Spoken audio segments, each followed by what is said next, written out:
it's still pretty hard.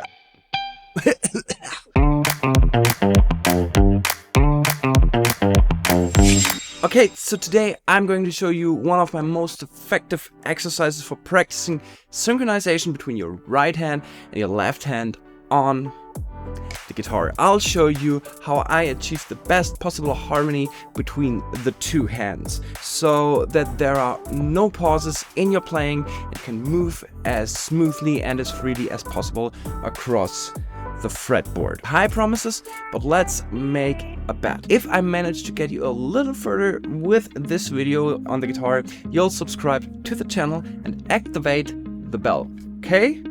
Cool. Let's start. If, like me in the past, you often have the feeling that your right hand can't keep up with your left hand, or that your left hand just can't move as fast as your right hand wants it to be, then the following exercise might be the perfect way to improve your synchronization between the two hands. The basis for this synchronization exercise is the chromatic exercise. So the first, second, third, fourth finger goes on the 5th, 6th, 7th, 8th fret of the E string. Play each note with the right hand with a down and up stroke.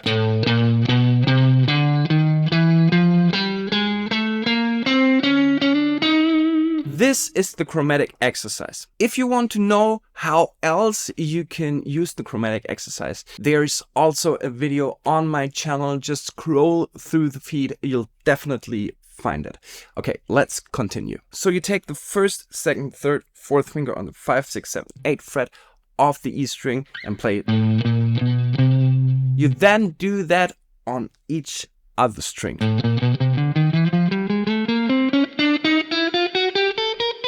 If you can do that on all strings, you definitely have a relatively good synchronization. And it's best to do the whole procedure with a metronome so that you always stay in time. Try to challenge yourself a little by increasing the tempo on the metronome, and this will help you to push yourself to your limits and over and over again. That's what I wanted to say. Okay, here comes the next challenge. When you finish this, try not to play all notes with your right hand, but play the first note with a downstroke, the second note with an upstroke.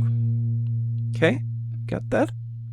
Then play a hammer-on with the third finger, so the right hand skips this beat, then play the fourth note with an upstroke again. Do you recognize something? Quite tricky, huh?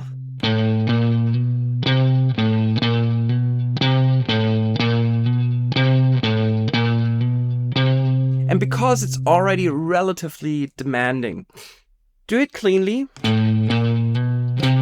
do it slowly, and do it properly so that you quickly and effectively understand what your right and what your left hands are doing in that moment. That process takes a while, so take your time. Once you've done that, try to increase the tempo a little and play the whole thing a little bit faster.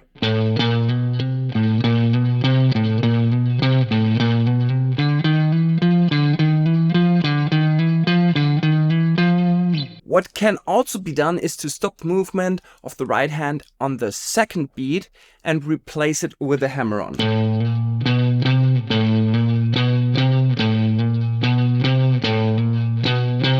That's also a pattern. Or you can replace the one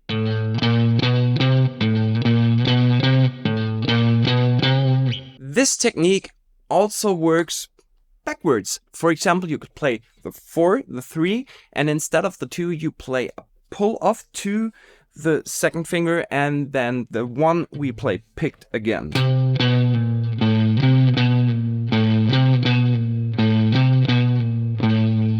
And you could also do that on various strings, like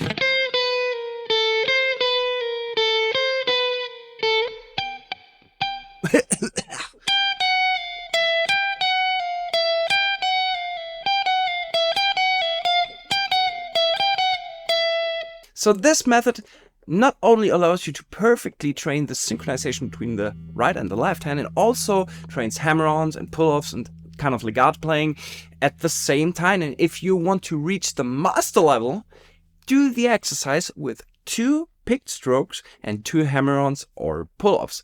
For instance, like this.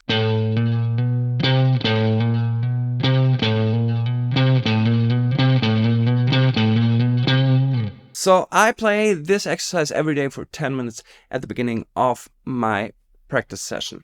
I decide spontaneously which pattern I use in that moment.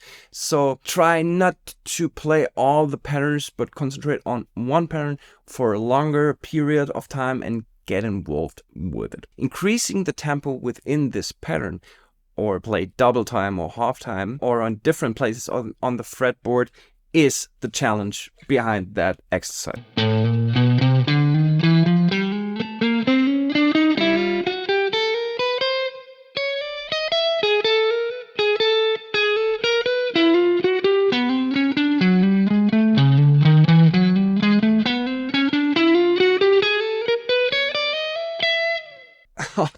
It's still pretty hard. I hope you enjoyed that little exercise. If you did, don't forget to hit the subscribe button and leave a like and a comment on whether and how this exercise helped you. If you liked it so much that you want to know even more, then hop on my TGH Discord server. You'll find all the information on exercises, tabs, lessons there completely free of charge. Remember, rock and roll starts in your fingers and ends in your equipment, not the other way around, and I'll catch you in the next Hangout.